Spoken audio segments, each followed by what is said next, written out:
Depuis mi-octobre 2020, Mélissa et son ami ont débarqué dans le château de Donia Kateb, c'est-à-dire qu'elle devrait les détruire jusqu'à l'agonie du vendredi 27 novembre 2020.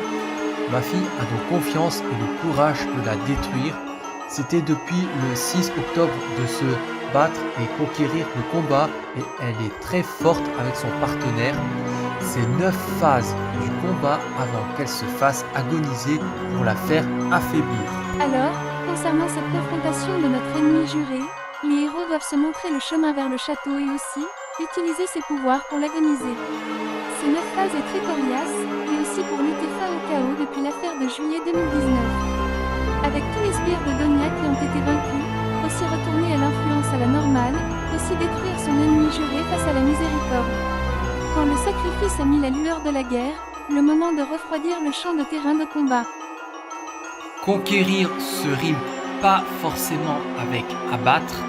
Alors, quand les chevaliers prennent à bâtir le terrain, se montrer l'agonie et les remords, pour égayer face à l'ennemi, les combattants leur organisent les soins de blessure pendant le combat.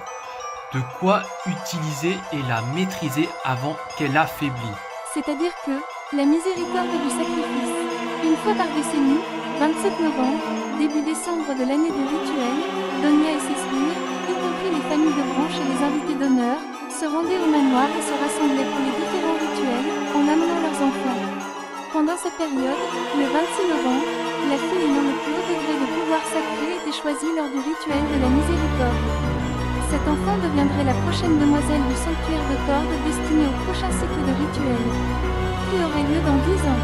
Après la sélection, l'enfant choisi serait séquestré dans le trône pendant 27 jours pour se préparer à son rôle de demoiselle du sanctuaire de Corde. La demoiselle serait assistée par 4 prêtres masqués et couperait tous les liens terrestres en préparation de son rôle dans le rituel d'étranglement. Une fois la prochaine demoiselle du sanctuaire de Corde obtenue, le rituel d'étranglement pour la demoiselle actuelle, choisie lors du cycle rituel précédent et venant de terminer son isolement, se poursuivrait. Le rituel d'aveuglement était également exécuté un jour sans nuit, peu de temps avant le rituel d'étranglement, pour préparer le masque d'aveuglement, qui servait de clé à la salle sacrificielle où le rituel d'étranglement avait lieu.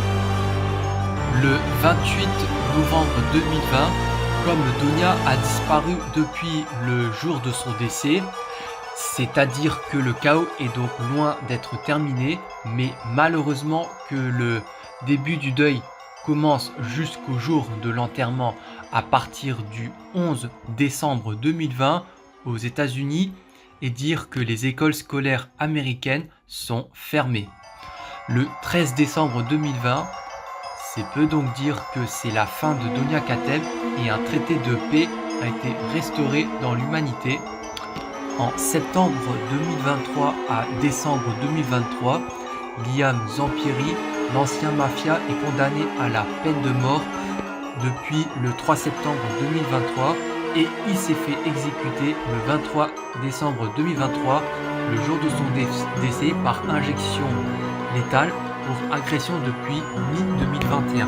C'est-à-dire que l'affaire vient de l'abolir depuis le 31 décembre 2023. Et comme le début janvier 2024, la paix est à nouveau à zéro. Le présent Nobel de la paix a été conçu le conquérant de la planète et que la guerre est terminée, la chute de l'affaire est descendue d'une seule trace de vague.